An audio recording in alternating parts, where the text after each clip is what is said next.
Hi, I'm Jim White. I'm the senior minister at the Southwest Church of Christ. Welcome to today's session on humility, how to receive your humble button lessons from the Beatitudes.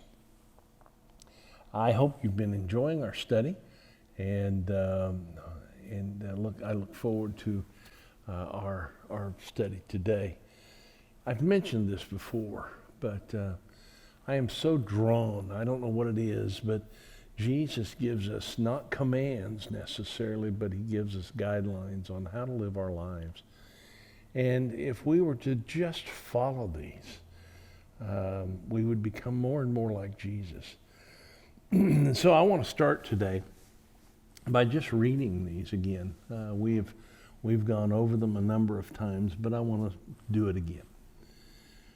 Blessed are the poor in spirit, for theirs is the kingdom of heaven. Blessed are those who mourn, for they will be comforted. Blessed are the meek, for they will inherit the earth. Blessed are those who hunger and thirst for righteousness, for they will be filled. Blessed are the merciful, for they will be shown mercy. Blessed are the pure in heart, for they will see God. Blessed are the peacemakers, for they will be called children of God. Blessed are those who are persecuted because of righteousness, for theirs is the kingdom of heaven. I've mentioned this before in the previous lessons, and William Barclay in his commentaries, he translates each of these Beatitudes. Sometimes I think he does a good job with them, and sometimes I don't. But I usually put them in at least their study so you can at least see what he says. He translates this one this way. Oh, the bliss of the man who longs for total righteousness, as a starving man longs for food, and a man perishing of thirst longs for water, for that man will be truly satisfied. And I think it's important, and we've mentioned this, that these Beatitudes tend to build one on another. And I've noticed it even more in this study today. He starts off by saying, blessed are the poor in spirit. And remember, we mentioned that he uses the word, probably the strongest word for poor, and that is to be destitute, to understand how destitute we are in our sins without Jesus. And then he says, blessed are those who mourn. And again, it's another strong word. It's the word that was used in the Septuagint, which is the Greek translation of the Old Testament. And it was the word that was used when Jacob found out, at least he thought, that Joseph was dead. And so when we see this mourning, and the more I've studied this, I was always taught that blessed are those who mourn were those who are mourning over their sin. And when you look at this in the order that we have it, blessed are the poor in spirit, that totally destitute, then yes, naturally, our response would be that of mourning. But Barclay and others go on to say that it also is the mourning over the condition of the human spirit. And the longer I live, the more I see that. And so he says, blessed are those who mourn. Now, in this one today, he says, blessed are those who hunger and thirst after righteousness, for they will be filled. Now, notice he doesn't say, blessed are those who are hungry, or blessed are those who are thirsty. He says, blessed are those who hunger and thirst after righteousness. It's a greater thing than just a temporary hunger. It's a greater thing than a temporary thirst. It is this drive that drives us sometimes. And he says, I want you to strive to have this hunger and thirst for righteousness. Scripture says You, God, are my God. Earnestly I seek you. I thirst for you. My whole being longs for you in a dry and parched land where there is no water. Indeed, if you call out for insight and cry aloud for understanding, and if you look for silver and search for it, as for hidden treasure. Isn't that interesting? His illustration that he uses here is a quest for hidden treasure. And in the same way, Jesus calls us to hunger and thirst for this hidden treasure. In Proverbs, actually that was from Proverbs, in Isaiah 26 and verse 9, it says, my soul yearns for you in the night. In the morning my spirit longs for you when your judgments come up upon the earth. The people of the world learn righteousness. Now, I know that you have, those of you who have children, have had kids, your own kids have looked in the refrigerator. They've shut it with kind of frustrated with life in general. And they've looked in every cabinet and they say, there's nothing to eat. And there's stuff all over the place. There's food everywhere. And it's kind of funny. But can you imagine going to your refrigerator and opening it up and it being completely empty and you don't know where the next meal is going to come from? You are struggling with the fact that you don't know where the next drink is going to come from. We live in such a society that we are just covered up with all this, all the riches really of anything we want. We eat out, we stuff ourselves, we engorge ourselves with food, we drink water until we nearly burst. But this is an age where Jesus is talking here, where they understood this, where they understood true hunger and true thirst. They sometimes didn't know where the next meal was coming from. And so Jesus uses this illustration to say, blessed are those who hunger, who don't know where the next meal is, who don't know where their next drink is, those who hunger and thirst for righteousness. But here's the interesting thing, and let's go here. What is righteousness? We can define it in a number of ways. And I ask you, how would you define it? I struggle.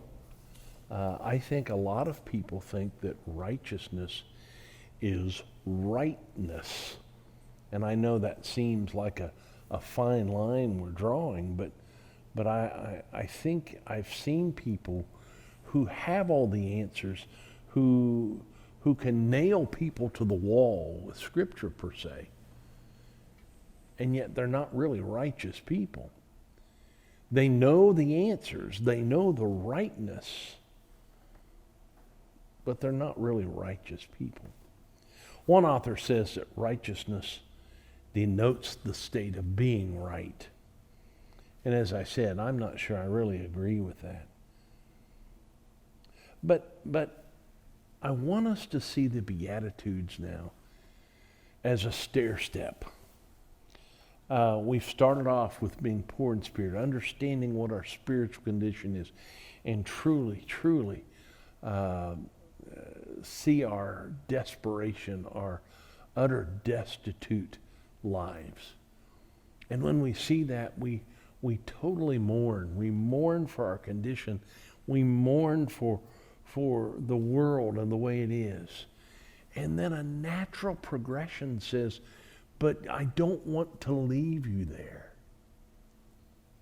And so when I see myself as I really am, and when I respond in such a way, then I hunger and thirst for righteousness.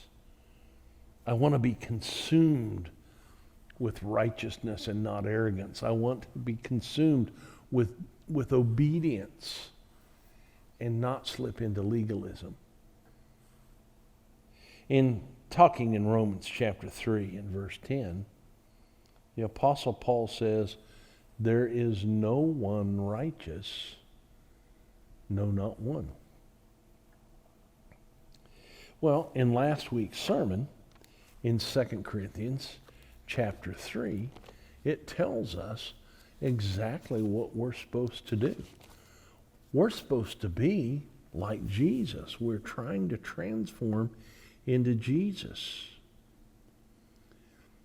Let's start in verse 7. If the ministry that brought death, which was engraved in letters of stone, came with glory, so that the Israelites could not look steadily at the face of Moses because of its glory, transitory though it was, will not the ministry of the Spirit be even more glorious? If the ministry that brought condemnation was glorious, how much more glorious is the ministry that brings righteousness? For what was glorious has no glory now in comparison with the surpassing glory. And if that was transitory, if what was transitory came with glory, how much greater is the glory of that which lasts? We talk about the way that we are with unveiled faces. And you remember we talked about this in the sermon when Moses would go up on the mountain and he'd come back down. He'd been with God. His face would just glow. And the children of Israel said, please put a veil on. And he says, we all with unveiled faces, as we're looking in this mirror, we want to be transformed in the same image from glory to glory. This from the Lord, who is the Holy Spirit. There is only one righteous person. Or maybe I should say there has only been one righteous person who has lived on the earth. And that's Jesus Christ. He was sinless. And so when we look at this and it says, I want you to hunger and thirst for righteousness, it says no one is righteous. When we look at Jesus and we say, okay, he was the only one who was righteous, it almost seems as if it's one of those impossible dreams. How in the world are we going to become righteous? And so what we tend to do is we compare ourselves to others. We say things like, well, I'm not as bad as so-and-so over here. And so we look at this level of righteousness. I'm more righteous than they are. Well, you remember the story of the tax collector and the Pharisee, where they're standing and praying, and the Pharisee says, Lord, I'm glad I'm not like this tax collector over here. I tithe, I do this, I do that. And he sees himself as righteous. And the tax collector says, Lord, be merciful to me, a sinner. And the Lord looks on the tax collector as the one who is righteous. And so when you see these stair steps that we have of the Beatitudes, when you see the poorness and the mourning, and then you see this righteousness, we understand that Jesus is the only one who is righteous. But that is what we are striving for, to be transformed into what he wants us to do. You remember Paul's struggle with this in Romans chapter 7? I mean, he really got this. In Romans 7, he would say things like, the things that I want to do are not the things that I do, but the things that I don't want to do, those are the things that I keep on doing. And he comes to the conclusion at the end of this, he says, oh, what a wretched man I am. He wanted to be righteous, but he realized as the Beatitude says, what really happened in his life, and that is that really he was not a righteous person. And justice must be done. God is a just God, and he needs justice. So what happens? Well, as you all know, Jesus came. And Jesus fulfilled the promise that God had said. The forgiveness of sins. He paid the price. He took our place. He became righteous for us. And there's something in the Greek language that we don't see. And let me just kind of say something about this. I probably said this before, but I want to say it again. We've got to be careful about when we read from the English language, we struggle to understand exactly sometimes what it says. And so I encourage you to be a student of Scripture. I encourage you to get different translations. I encourage you to read commentaries. And I'll use this illustration, as I always have in the past. My brother, who lived in France for many years, one of the jobs that he had besides being a missionary was translating. There was a preacher in the States who was translating, or who wanted translations from English to French. And my brother sometimes would struggle over trying to find the right word. Well, you can imagine with an ancient language like Greek, or Hebrew for that matter, that sometimes it's difficult. And so it's important that we become students of the Word. I'm not saying you have to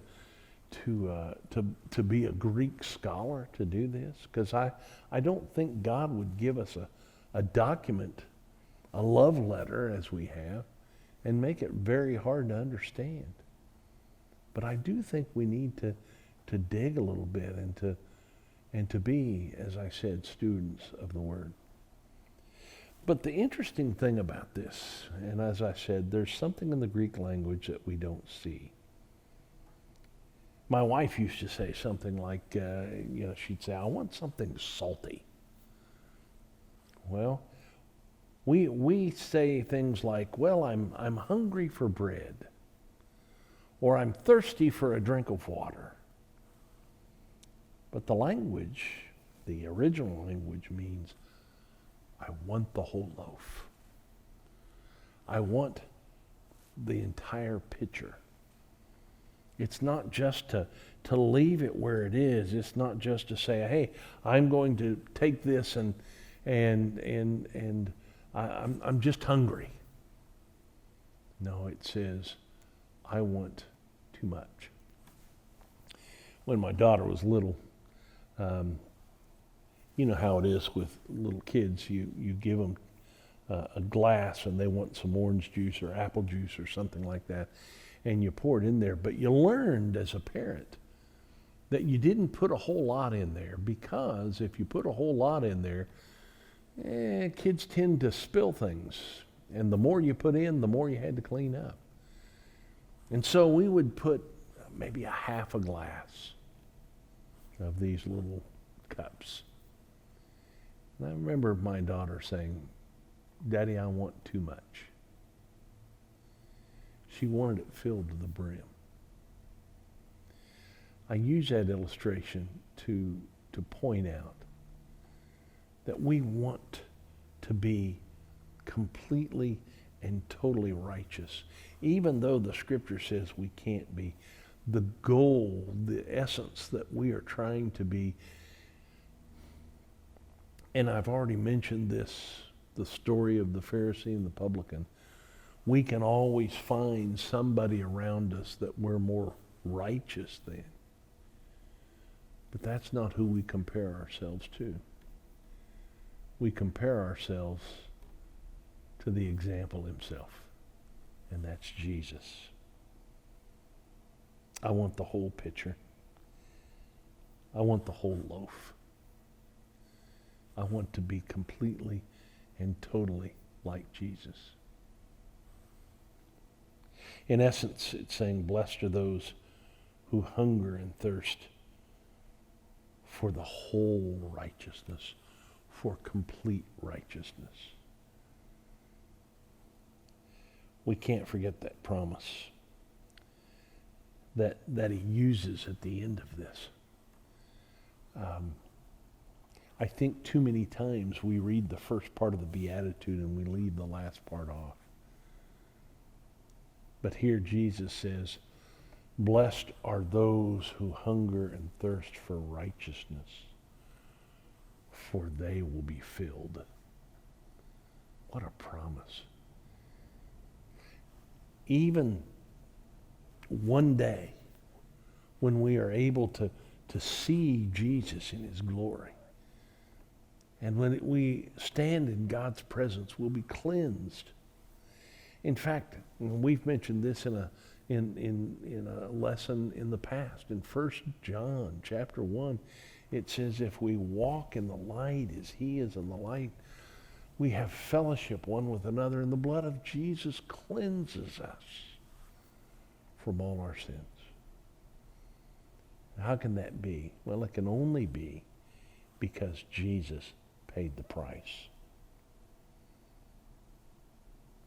As I said, we're building. We're building, it's like stair steps that's going up. Next week, we'll talk about being merciful. And that's one lesson that I think we all probably need. And I'm glad you joined me today for this lesson.